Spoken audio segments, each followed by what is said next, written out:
Welcome back to Her Drive, the show where we explore the untamed paths of women who are rewriting the rules, reclaiming their power, and building lives that are wildly, unapologetically their own.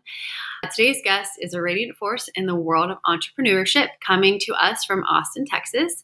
Meet Elina Panteleyeva, the founder of Dood Woof, a wellness brand for doodle dogs that she built from the ground up with no outside funding, no roadmap, and a whole lot of vision. In her first fiscal year, Elina hit 600K in revenue and is now tracking toward 1.5 million, all while growing a loyal community of over 32,000 doodle lovers.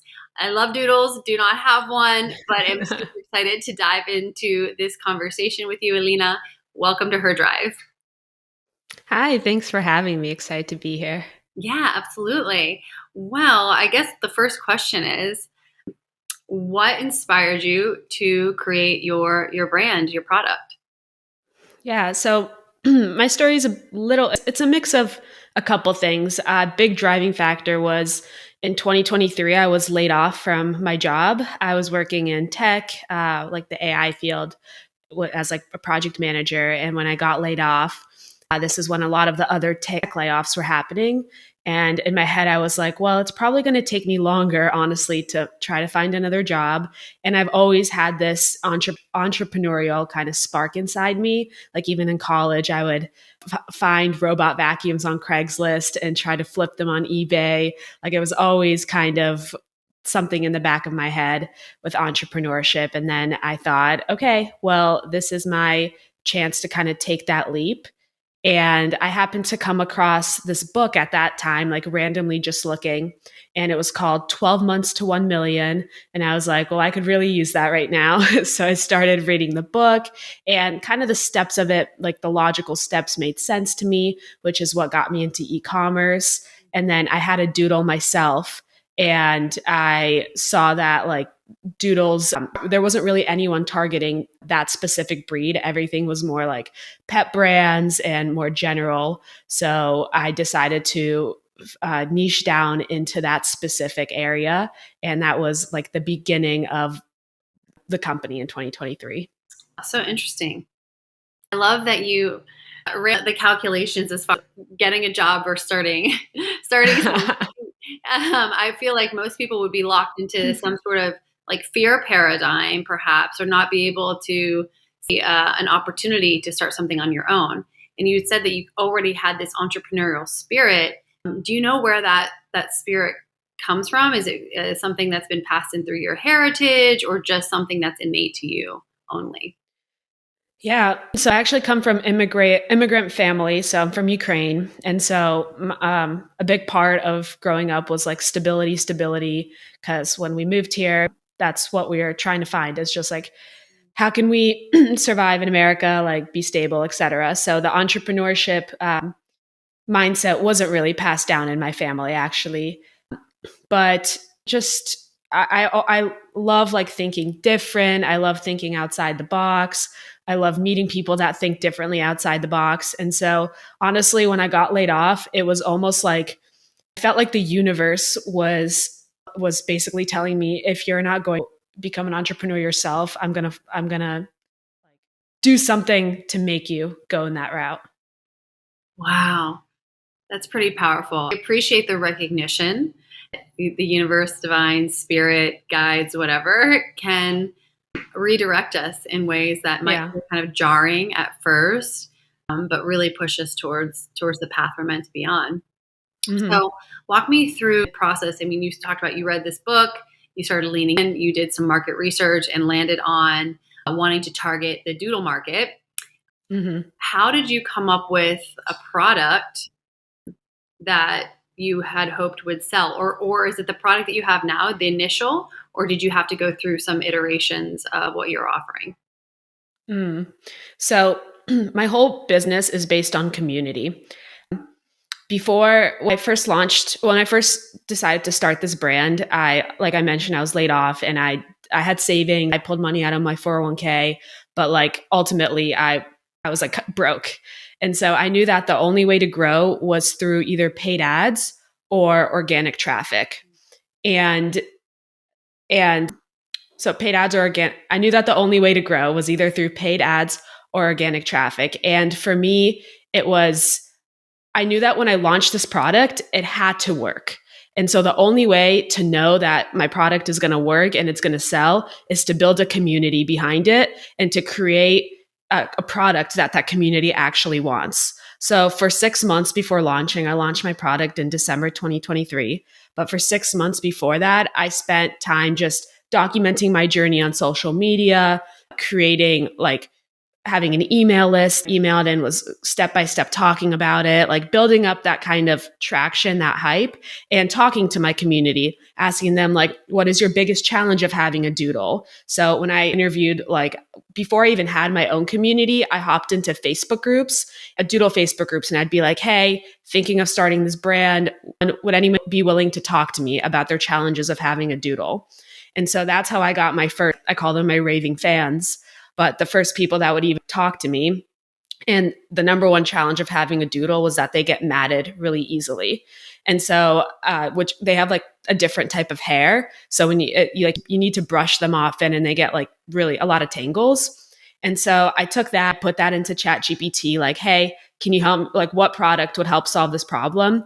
And it came up with a detangler spray and looked at what's already on the market. Saw it was filled, all the products were like filled with chemicals that you like, and harsh chemicals and things you couldn't pronounce. So I was like, okay, well, I'm going to figure out how to make one that's all natural, human grade ingredients and product that actually works, but people like feel good about putting on their dog. And so documented that journey up until launch. And that day that I launched, there were like hundreds of people that were just excited and just were following the journey. And I sent them all to Amazon, which is where I primarily sell. And so that traction ended up triggering that Amazon algorithm because a bunch of them bought on the first day, got number one new release, and then continuing just to like go back. I always go back to that community. It's like, hey guys, like, can you leave me reviews? Like my whole entire business is centered around serving my audience and just doing good for them, and they want to like support me and the brand as well. Seems like there is so much strategy involved. Whereas I've seen even in my own entrepreneurial journey with my bachelorette party planning business, there was some strategy, but there was also some like throwing things at the wall to see what would stick. So do you think, is my interpretation of you correct that there was a lot of just like, this is the plan and then executing each individual step? Partially, there was definitely like throwing things at the wall, and there still is, and seeing what sticks. Like, right now I'm thinking about doing more with blogging.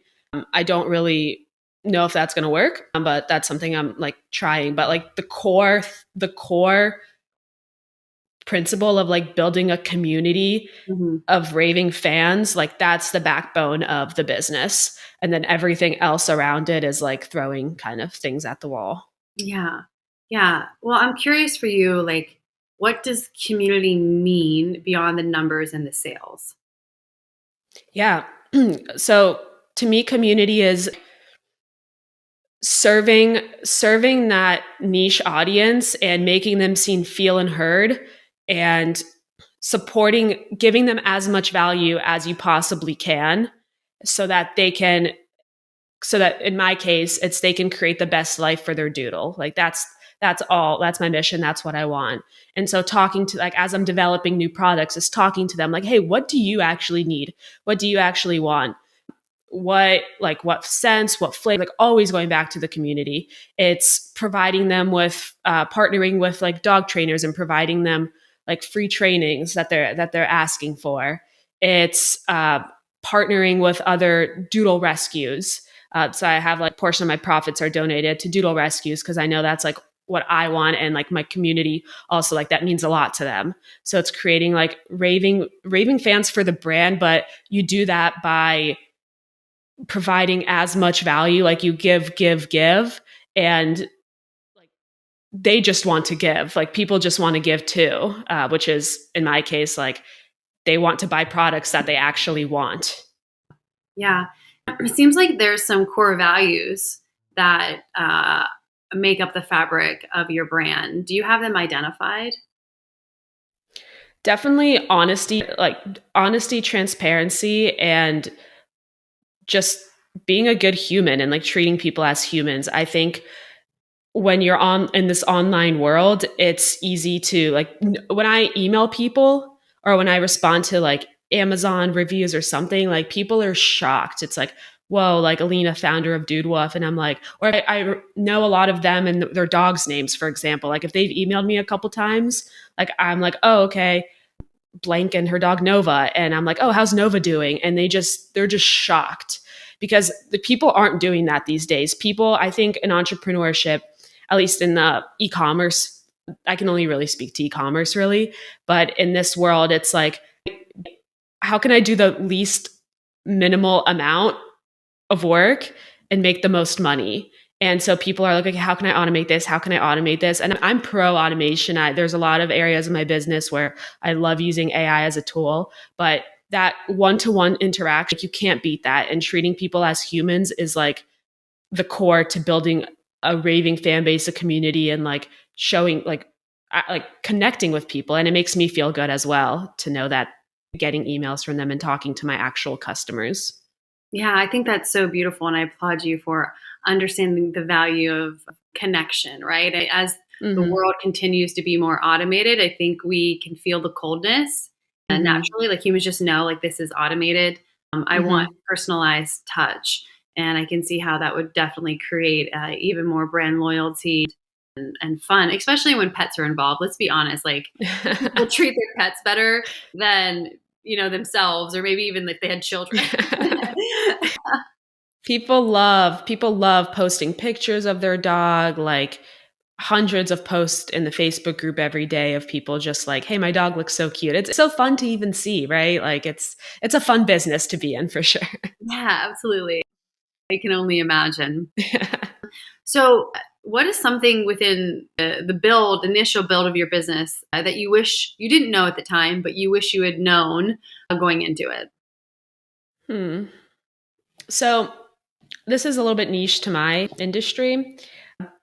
E-commerce is expensive upfront. So you have to, the way that it works is you have to buy all the Mhm. inventory at first, and then you make money on the back end. And it's really expensive, and growing is really expensive because you buy in larger amounts. So wish I was more prepared for how little money I was going to actually take home for myself in the beginning, even if the business seemed like it was growing, because a lot of it gets reinvested. The other thing is, I wish I jumped into a community myself quicker. I wish I met people that were further ahead and like invested more in that part, because I there's things that and strategies and just uh like support that I feel like I could have had throughout that initial phase. That initial phase is so hard trying to get something off the ground, and having like a support of my own sort of entrepreneur community of people, women, whoever, would have been like very helpful at that time. Yeah. Yeah, I feel you on that for sure.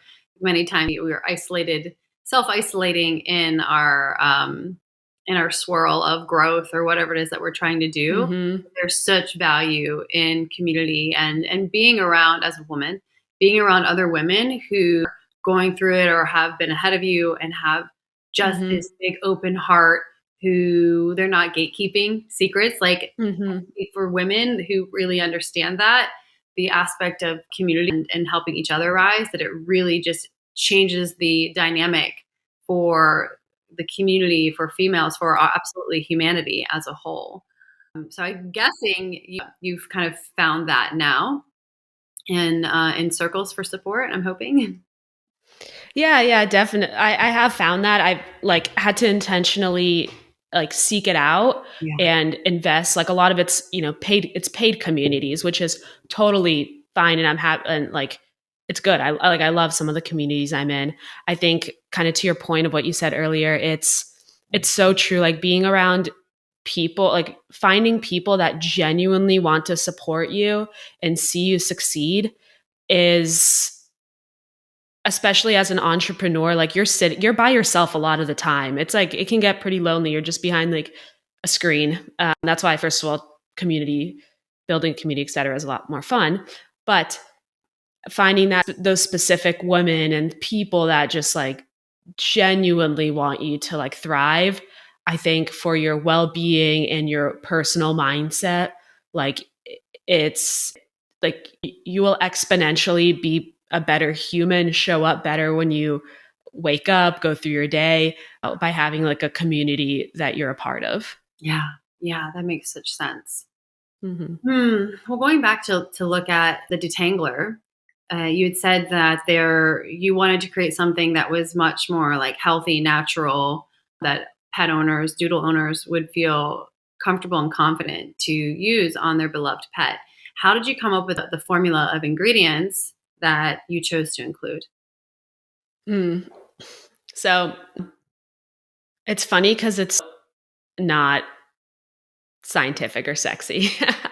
So first I tried to find a similar product that had like all natural detanglers, and there was none. And what I found out, it's really hard to develop this kind of product that's like all natural but still works to detangle hair.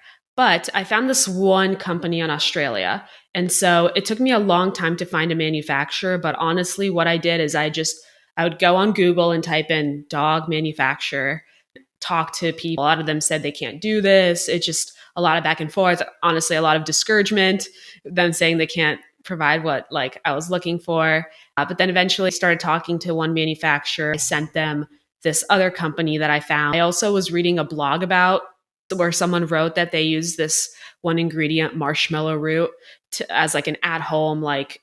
So I told the manufacturer, I was like, can you also put this in there? They kind of changed that Australian formula around so that it was honestly it was completely different at that point, but it was still like good ingredients. I knew what all the ingredients were. And then I took it to my community. I said, hey, that I was building, there was not that many people in there at that time. And I was like, hey, would anyone be willing to test this and provide feedback? And so they would test it, provide feedback. I would then pass that over to the manufacturer. We tweak things like the smell or the consistency, and then send that back and then go through that iteration a couple times. And by going through that process, that's why I was confident that day one, when I launched the product, it would work. I knew at least people would buy it one time. I couldn't tell you, I had no idea if people would repeat buy it, but I knew that I had enough people to at least buy this one time, which was good because instead of looking for product market fit, you kind of do it the opposite way where it's like, before you launch, you find it. Yeah, yeah, that makes perfect sense to me, especially with launching a product where there's so much that you have. I'm guessing like the batch amount has to be of a certain volume. I mean, yes, marshmallow root. So I've studied Ayurveda, and marshmallow root is very slippery. So Yes, it when I was is. looking at your product and at the ingredients, I saw that in there. I'm like, oh, that makes sense. Cool, very cool. Is that part of like, what do they use that in? Is that like Ayurvedic medicine, or what do they use Yeah, that so in? Ayurveda is the whole system of wellness based in like coming from the region of India. And there's just depending upon what's going on within the system, internally or externally, it can be utilized. But typically it's cooling and slippery, so it helps Hmm. alleviate some pitta or like fire inflammation within the system. Yeah, Okay, that's good yeah, to know. yeah. So I love hearing that. And wow, I just love this story so very much, and I am kind of curious if you are comfortable or can talk about what is next for you and for Dood Woof. If there's anything specific we should be looking out for as followers continue to engage with your story and your products. Yeah, so 2 weeks, I'm launching the second product, which is a shampoo. So I'm excited for that. There, I'm. It's been something I've been developing for like a year and a half. So excited to launch that, and then have another product slated for later this year. And then in general, like I'm my goal with Dood Woof is that when someone gets a doodle, they're like, oh, I can go to Dood Woof for anything. Like Dood Woof is like the go-to name for doodle owners. Like there's trainings, there's like all the products that you would need, and like like the brand has like a name where it's all high quality, you can trust it, etc. So that's going to be partnering with different like I'm not a dog trainer, don't brand myself as that, and so partnering with like outside experts on trainings, etc. So I'm excited to see it grow. I'm excited to challenge myself. Like that's the other thing about I think the story is that I am not an expert in any of this. I had no previous experience in ecom at all. So it's like I'm really just learning as I go. So it's just kind of I am throwing things at the wall, but just the backbone is the community that saves me every time.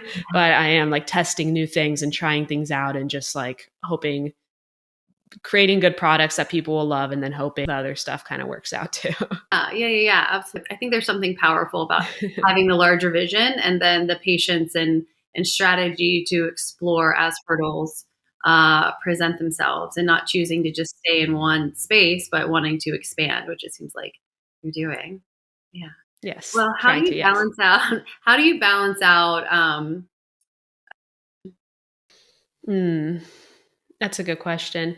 I generally lean a lot more towards, no, I would say it's a good mix of both. It's understand what my end goal is of whatever project or milestone I have is helps me then kind of backtrack and figure out there's different paths to get to what that end goal is, but having that end goal kind of sets the framework, and then just using like, okay, I could go this direction and kind of feel like using my brain, talking with people, etc., but also like listening to what is true for me. People will, especially in entrepreneurship, you go on Instagram, there's like a million different strategies for everything. You could do it this. It's like honestly overwhelming. And so kind of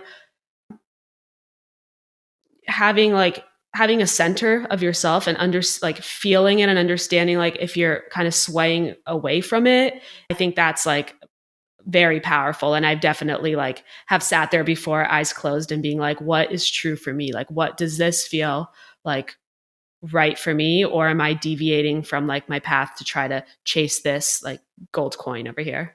That's so interesting to me. And you said, how does it feel to me? So in that vein of feeling, like, can you identify what some key markers are where this feels right versus this doesn't feel? For me, it feels when something feels right, it feels like very solid. It doesn't mean there's no feelings of like, there's still could be feelings of anxiety and like bubbling up, but I genuinely feel like I'm like structured and it's like solid. Like I feel very confident in solidify, like solid in a sense, versus when something is, I'm not sure, am I chasing this away? Like it almost feels like my body's going in like swirls, and it's not like I'm not sure if which direction to go, you could say. Yeah. Yeah, that makes perfect sense to me. Do you have any rituals or practices or systems that you have in place for yourself as an individual to help you stay in some sort of like balance, alignment, lower anxieties, anything like that that you might do daily, weekly, monthly, annually that others could consider to implement in their own lives? I do. I have I absolutely love my morning routine. Mm. It's like my favorite part of the day. So, and every day I wake up. For me, it's like 7ish, 7:20ish. I always do red light therapy, and then I have a specific journaling framework that I do. I work with this coach, and so his whole thing is it's about forgiveness. And Mm. so going every day, I like go through the structure of it, try to think like anything that could have potentially triggered any sort of either fear, anxiety, sadness, or even loneliness, like any unwanted emotion. I go through a prompt to try to release and forgive it. Then I like 5 math problems every day because I love math. So I Sexy. just bought this. Day I one. bought this.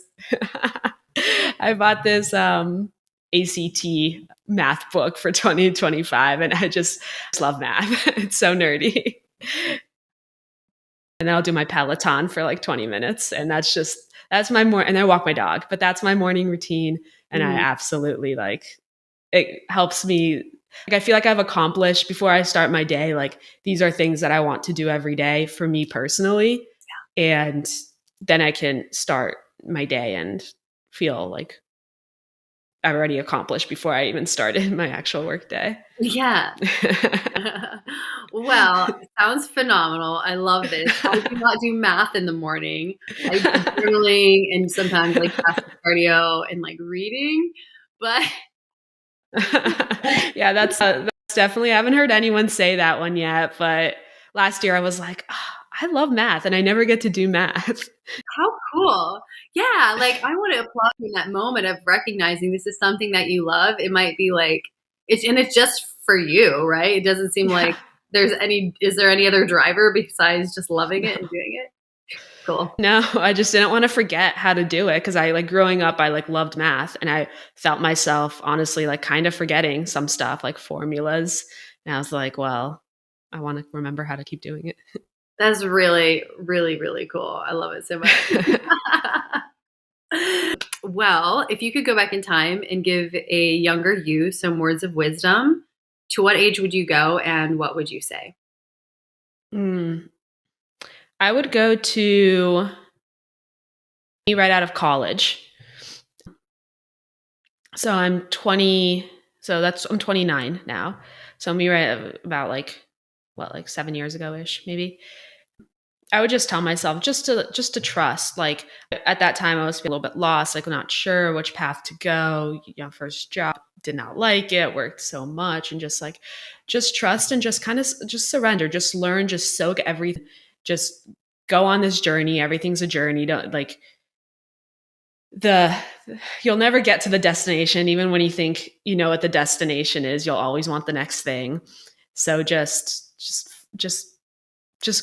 go on the journey of life and try to like sit back and enjoy all any of the milestones that you hit or any of like the events that you just that feel like big events to you. Just enjoy them instead of thinking what's next. Oh, I so hear you with that. Like Mm-hmm. taking a moment to pause and celebrate. Mm-hmm. Do not believe that celebration of one's success or achievements or whatever it is, it just feels like something special is Mm-hmm. narcissistic or harmful or anything. Like, Mm-hmm. really wish that our world would celebrate more, you Mm-hmm. know? Yeah. Yeah, I hear you on that. Even like the little things, like the things you might not be posting on, I don't know, like LinkedIn or Instagram, but there's so many little things that is like honestly a good reminder for myself right now that there's so Mhm. many little things that happen in your day that it's just like, oh, this happened, and just celebrate like a quick little even self high five. Like, Yeah, awesome, good yeah. job. For sure, for sure. I mean, I think that's a part of, that practice keeps us in this state of awareness in the present moment, which feeds into gratitude, or they all kind of, it's like the Yeah. Ouroboros, it's all just kind of eating itself in this beautiful infinite Mm-hmm. circle. And that Mm-hmm. creates even more powerful, magical moments that may seem bigger. But I think if we can embrace and appreciate those smaller little wins, then why can't we really fully feel the bigger celebrations? Mm-hmm. Exactly. I love Yeah. that. Yeah, I love it. I love it. Well, as we wrap up, I'd like to just leave the floor open to you as far as anything you would like to share with the audience. And then, of course, where they can find more about Dood Woof and anything else that's going on with your brand. Uh, yeah. So I think the main thing I want to share is like, if you want to start something, like you don't need to be an expert. You don't need to spend like 30 years gathering all this information about and getting ready to do and start this one thing. Like once you make a decision, like I'm going to go through with this. And in the beginning, you will likely need to train yourself to believe in yourself. At least that's what happened to me. Cause in the beginning, it's hard to believe in yourself when you have seen no results about it. But there's so much information online. There's so much once you start, like, people will want to come out of the woodworks and like support you, especially if you start sharing things online or through a podcast or something, like sharing your journey, sharing what you're doing. Like, you'll meet people, you'll somehow find a community. Like, I'm confident in that. And just go, just start. And that's like the number one thing is people don't start, is they think about this idea for forever and think they don't have the knowledge or something. And so that's the number one thing I want to just leave the audience with. Oh, I think that's so beautiful. What a gorgeous reminder. It's like, don't get caught up in the planning, the thinking, the waiting, Mm-hmm. right, until the perfect moment. The perfect moment is now. Yes, that was very well said. Yeah. Just echoing off of your beautiful share. So thank you for Mm-hmm. illuminating that for everyone. And yeah, where I know you mentioned being on Amazon, but is there a website? What else can people do if they want to be a part of your community? Yeah, so Dood Woof's on Amazon. You can really just, I'm on Instagram, so at Dood Woof Co, DODWOOFCO, and everything's kind of linked out from there, and Facebook group, community, etc. If you have a doodle, you'll definitely love being a part of it. I promise the emails I write are actually fun and not salesy. I'm like, I don't even have a doodle, but I kind of want to be able to share. We welcome all. Amazing. So sweet. So Yeah. precious. Well, Elena, thank you for being here. Thank you for sharing your personal message, that about Mm. your brand. I'm such a cheerleader for what you're putting out there in the world and can't wait to witness the further growth and expansion. Thank you for having me. Yeah, you're welcome. And thank you to all those who tuned in for this special episode of Her Drive. As always, I invite you to share this episode with those who you think can receive it with their hearts and open minds. As well, please leave a comment or a review so that more people can find the show and these episodes that truly do spark inspiration for others. You have my eternal gratitude and love. Take care, everybody.